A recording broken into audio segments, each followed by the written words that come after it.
గోదాదేవి తిరునక్షత్రాన్ని పురస్కరించుకుని ప్రముఖ భారతీయ తత్వదర్శన కేంద్రం శ్రీక్షేత్రంలో అమ్మవారికి పంచామృత అభిషేకాలు చేశారు. లక్ష్మీ స్వరూపమైన గోదాదేవి తన చుట్టూ ఉన్న ఆధ్యాత్మిక ప్రభావ కారణాన శ్రీరంగనాథుడిని తన భర్తగా పొందాలనుకుంది. ప్రతిరోజు స్వామికి సమర్పించే మాలలన్నింటినీ ముందుగా తాను ధరించి దేవదేవునికి సమర్పింపచేస్తూ ఆముక్త మాల్యదయింది. విషయాన్ని గమనించిన విష్ణుచిత్తుడు వేరే మాలలు సమర్పిస్తే ఆ స్వామి గోదాదేవి ధరించి విడిచిన మాలలే కావాలన్నారు. రంగనాథుని భర్తగా పొందేందుకు ఆమె ధనుర్మాస వ్రతం ఆచరించింది.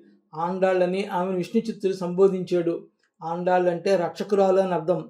సర్వం త్యజించి స్వామిపైనే మనస్సు లగ్నం చేయడానికి గోదాదేవి కాత్యాయని వ్రతం చేసింది. పటపత్ర సాయి అని శ్రీ మహావిష్ణువుని గురించి రోజుకొక్క పాసురం గానం చేసి శ్రీనివాసునికే కాత్యాయని వ్రతం ఆచరించి శ్రీరంగనాథుని పరిణయమైన ఆండాళ్, కోదై, ఆముక్తమాల్యద, చోడుకొడుత్త నాచ్యార్ అనే పేరులతో పిలువబడ్డారు. గోదాదేవి అయోనిజ. జనకునికి సీతాదేవి భూమి నుంచి లభించినట్లు విష్ణుచిత్తునికి గోదాదేవి దైవదత్తంగా దరిచేరింది. గోదాదేవి తిరునక్షత్రాన్ని పురస్కరించుకుని ప్రముఖ భారతీయ తత్వదర్శన కేంద్రం శ్రీక్షేత్రంలో వేద మంత్రాల నడుమ అమ్మవారికి దేవాలయ అర్చకులు అంపోలు లక్ష్మీ నరసింహాచార్యులు, చామర్తి రమేశాచార్యులు పంచామృత అభిషేకాలు చేశారు.